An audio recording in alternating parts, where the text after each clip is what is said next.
Aiteki Nildis, bonjour. Bonjour. Je suis dans vos très beaux bureaux de Bel Japon à Aoyama, au centre de Tokyo. Merci d'avoir accepté cette interview. Peut-être on peut commencer par une brève présentation de l'histoire de Bel, de son implantation jusqu'à nos jours. Bien sûr. Bienvenue dans notre bureau. Groupel, en fait, à travers de Mark Kiri, est rentré dans le marché Japon il y a plus de 42 ans maintenant. C'est en 83. Et après, on a créé notre filiale Bel Japon en 2020, 2005, donc il y a 20 ans. Alors Bel, évidemment, est une marque très connue des Français à travers d'autres marques, Boursin, Kiri, la Vache Kiri. Quels sont les défis rencontrés par Bel quand il arrive sur le marché japonais? Marché de pasteurisation, mais pas de, peut-être pas de produits comme celui-ci, ou peut-être que si d'ailleurs. Quels sont les grands défis qui ont été rencontrés? Effectivement. Le grand défi, en fait, c'était l'introduction de fromage au marché japonais. Parce que la consommation de fromage au Japon est, on peut dire, plus faible que marché européen, par exemple la France. Donc, juste pour illustrer, aujourd'hui, la consommation au Japon, c'est un septième de la consommation en France. Donc, du coup, il y a 40 ans, notre premier défi était introduire notre cream cheese au Japon. Et le deuxième, en fait, bien sûr, il faut que fromage, ça fait partie de healthy snacking de japonais, donc quotidien. Donc, du coup, on a investi beaucoup pour introduire notre fromage pour faire le partie de la consommation quotidienne des Japonais. Alors justement, est-ce que les Japonais voyaient ce produit comme un produit exotique ou est-ce que c'était un produit qu'il fallait adapter au marché japonais, au goût japonais, ou les deux d'ailleurs? En fait, c'est un peu paradoxal, mais surtout le kiri est accepté par le consommateur japonais tel quel. Donc, il consomme notre recette comme on consomme ailleurs. Et du coup, d'ailleurs, en fait, nos consommateurs, ils cherchent le même goût, de ne pas toucher le goût kiri qui a été établi dans le marché depuis des années. Donc, ils voient plutôt le fromage, ça vient de la France, donc c'est bonne qualité, très bon nutritionnel, valeur nutritionnelle, donc de ne pas changer. Alors Kiri est le produit donc phare et star de Bell au Japon.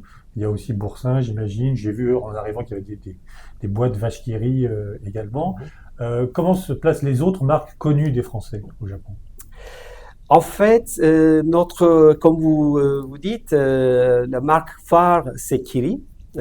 C'est donc dans notre portefeuille, c'est le plus vendu produit, c'est Kiri portion carré. Donc ça s'est bien adapté dans la consommation quotidienne des Japonais à travers de toute la journée en fait. Et ils voient ça comme me-moment. Donc manger ça sereinement dans la journée pour prendre une petite pause. Après, Boursin, effectivement, donc ça c'est deuxième marque très très appréciée par les Japonais grâce à son goût et aromatisé. Et plus premium peut-être, qui est un peu plus. Oui, c'est plus premium, effectivement, mais c'est plutôt pour le sharing. Donc, c'est pour le plutôt party occasion, tout ça. Et donc, ils consomment ça. Et aussi, comme vous dites, effectivement, il y a Belle Cube, Oui, équivalent de Apéricube en France. Donc, on a ça aussi qui est c'est bien très populaire. apprécié, Oui. effectivement. Comment vous combinez l'ADN français d'une marque comme Bell, très connue en France, et les spécificités japonaises dans votre communication? Qu'est-ce que vous gardez de français? Est-ce que c'est important que l'origine soit française? Vous l'avez un peu dit avant. Est-ce que ça véhicule une image diététique, une image riche, une image avec un design particulier? Comment vous mêlez les deux? En fait, dans notre communication, effectivement, nos produits se sont considérés très haute valeur de nutritionnel, donc appréciés bien. En même temps, donc c'est le goût. Effectivement, comme je disais, le goût est très apprécié, donc creamy texture et le goût. Et troisième chose, en fait, avec surtout avec Kiri, on utilise ce concept et motto, Be kind to yourself. Donc ça, c'est notre motto qui parle bien nos consommateurs japonais, surtout les femmes. En fait, bien évidemment, toutes les générations, les femmes, les hommes consomment kiri, mais surtout les femmes, en grande majorité, consomment kiri. Du coup, notre communication, c'est plutôt vers cette communauté. Be kind to yourself. Donc, du coup, combiné par le moment de pause, me-moment dans la journée. Parce que comme on sait qu'au Japon, les gens travaillent dur, Tokyo surtout est une ville un peu stressante qui bouge. Donc trouver un petit moment serein dans la journée, c'est quand même un privilège. Et donc Kiri est bien associé avec ce motto Me Moment. Et Be kind to yourself, me moment, c'est un slogan qui est de longue date au Japon. Je vous demande parce que là, évidemment, la démographie va vers des gens, enfin des foyers seuls, on voit le chocolat devient de plus en plus un plaisir pour soi-même, etc. Le parfum est pour soi, etc. C'est une longue tendance, ce me moment, ce Be kind to yourself. C'est un vieux slogan. En fait, je dirais c'est plutôt c'est la date de un peu 5-6 ans que on a adapté ce slogan au Kiri. Et on sait très bien que, on croit très bien que en fait ça fit bien à la culture japonaise et puis aux besoins de nos consommateurs dans le quotidien. Est-ce qu'il y a des leçons du Japon qui sont adaptées à la France? Est-ce que le marché français, le siège, enfin l'entreprise, voit dans les... Est-ce que c'est, comme on dit parfois, un laboratoire de tendance? Est-ce que c'est, on voit des choses qu'on verra plus tard dans d'autres marchés, en Asie ou en Europe? Qu'est-ce qu'on tire quand on voit le Japon de l'extérieur, un peu comme vous d'ailleurs? Mhm. En fait, effectivement, au Japon, surtout en Asie, mais pas seulement en Asie, en fait, pour le monde entier, quand même, c'est un bon laboratoire ou bon marché d'inspiration, source d'inspiration. Et donc, du coup, dans notre groupe aussi, Japon, le marché Japon, c'est quand même une source d'inspiration. Je vais vous donner quelques exemples pour bien illustrer. Par exemple, l'année dernière, on est rentré dans la sweet cheese, donc fromage qui est Sucré? sucré, effectivement. Donc, c'est concept, c'est mélanger des fruits, Kiri Fruit Blend, sous la marque Kiri. Donc, c'était la première fois pour nous de rentrer dans la sweet cheese sous la marque Kiri. Dans le Donc, monde ou... en fait, dans le monde, sous la marque Kiri, portion carrée, rectangulaire, donc de rentrer dans la sweet cheese était quand même pour nous on peut dire un test, un nouveau frontière. Et depuis l'année dernière, donc on a quand même un certain de succès avec ce produit. Donc on enrichit notre portefeuille avec différents mélanges de fruits. Donc par exemple, c'est une source d'inspiration.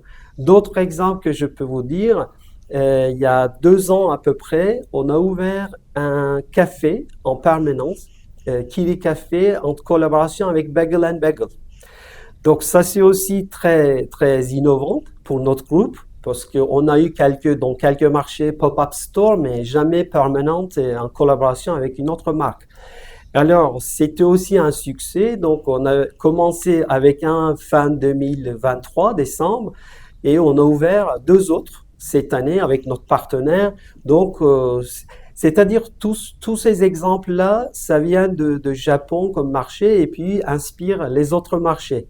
Ça a été d'abord au Japon, puis ailleurs. D'abord au Japon, effectivement, après roll-outer aux autres marchés, en tout cas donner d'inspiration aux autres marchés dans notre groupe. Il y a évidemment un des défis internes à toute entreprise étrangère au Japon, c'est les ressources humaines, c'est la culture d'entreprise. Le Japon, évidemment, un pays de process, un pays assez de temps long, hiérarchique, etc. Comment vous gérez cette différence entre la culture française et japonaise en interne chez Bell Japon? En fait, effectivement, c'est un défi.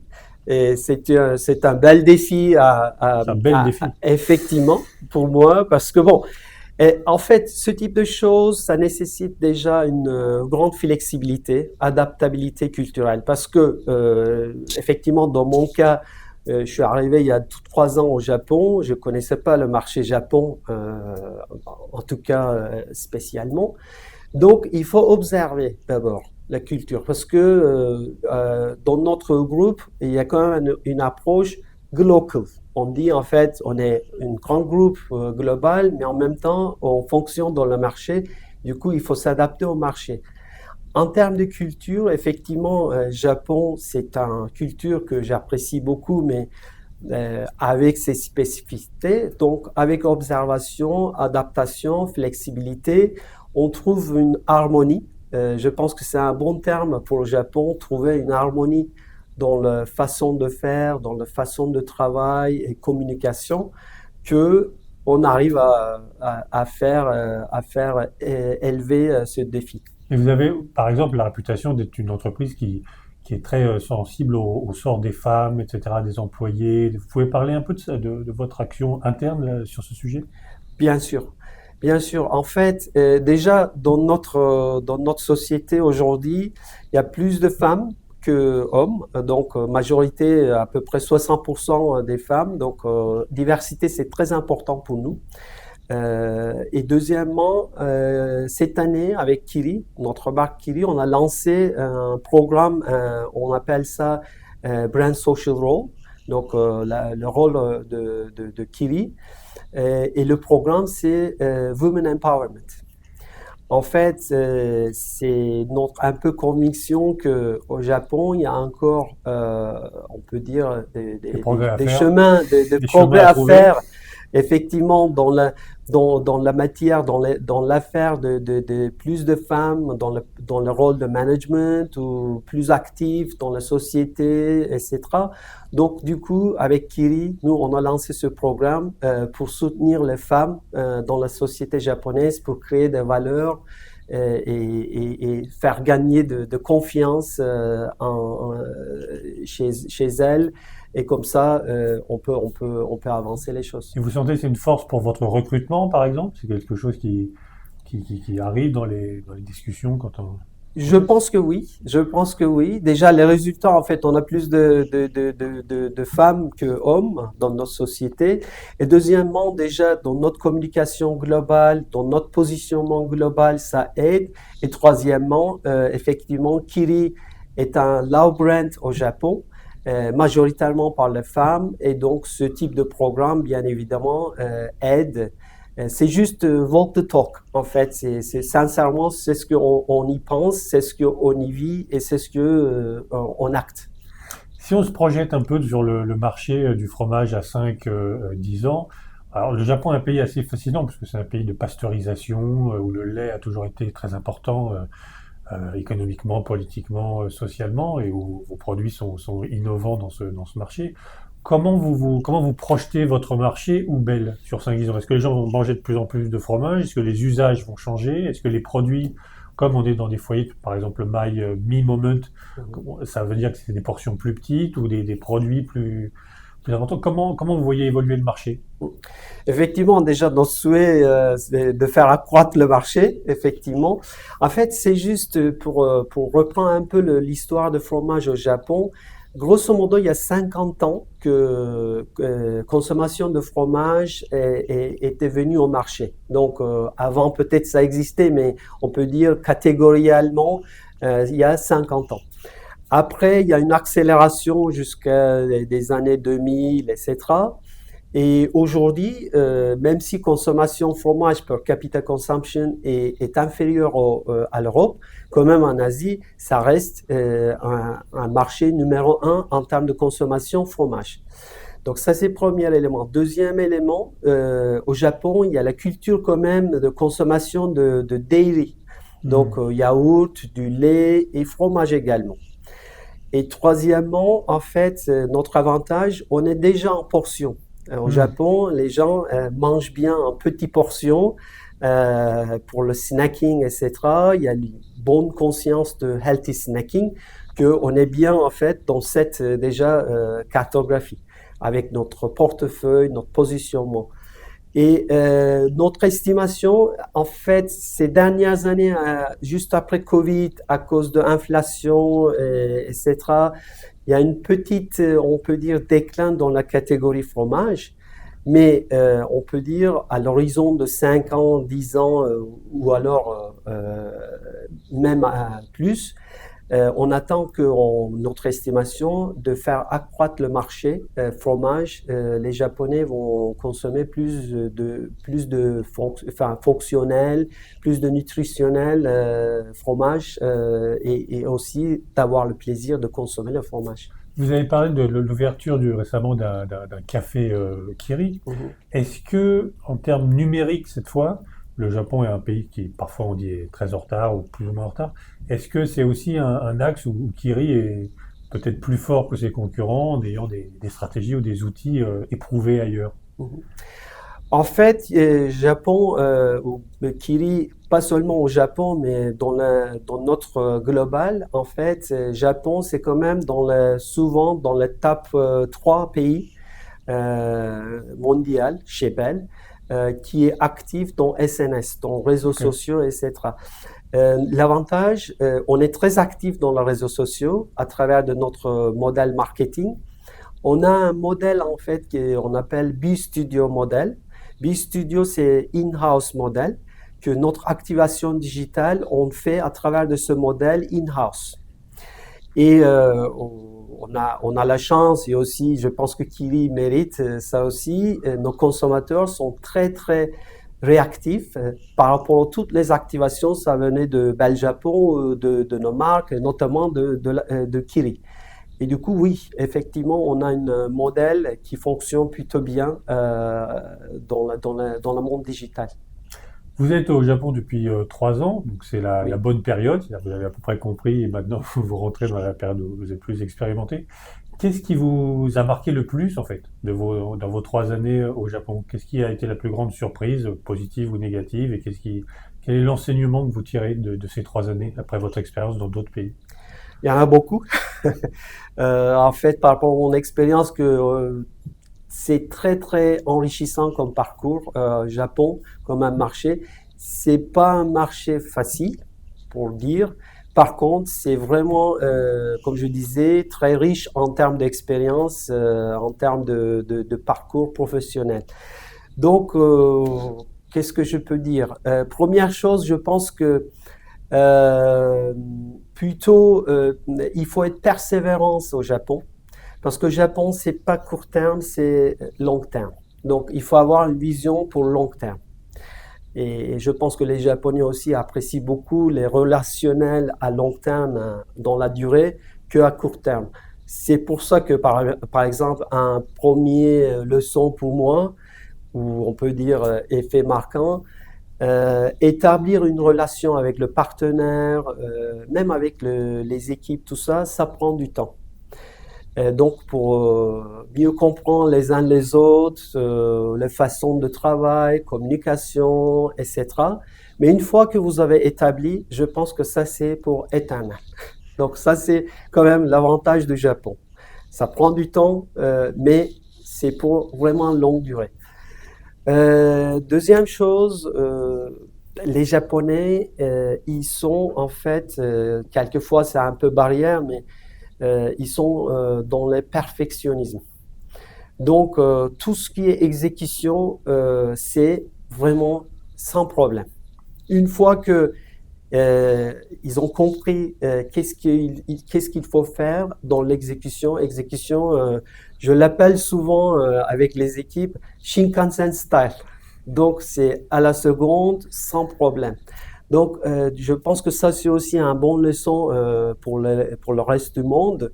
Comment on peut aller dans la sophistication, dans l'exécution, sans problème. Après, je dirais, en termes d'agilité, en termes de good enough mindset aussi, il faut que je pense, en tout cas dans mon organisation, j'essaie d'établir ça, cette mindset. Good enough, de temps en temps, c'est bon, on peut avancer avec ça. Donc, il ne faut pas chercher plus, il faut passer trop de temps pour aller dans peut-être 5% qui nous manque. Avec 95%, on peut déjà acter. Donc, ce type de choses, c'est bon mix. En tout cas, pour moi, j'apprends toujours de la culture, du pays, de partenaires, et c'est un plaisir de travailler ici. Merci beaucoup, à bientôt. Merci à vous.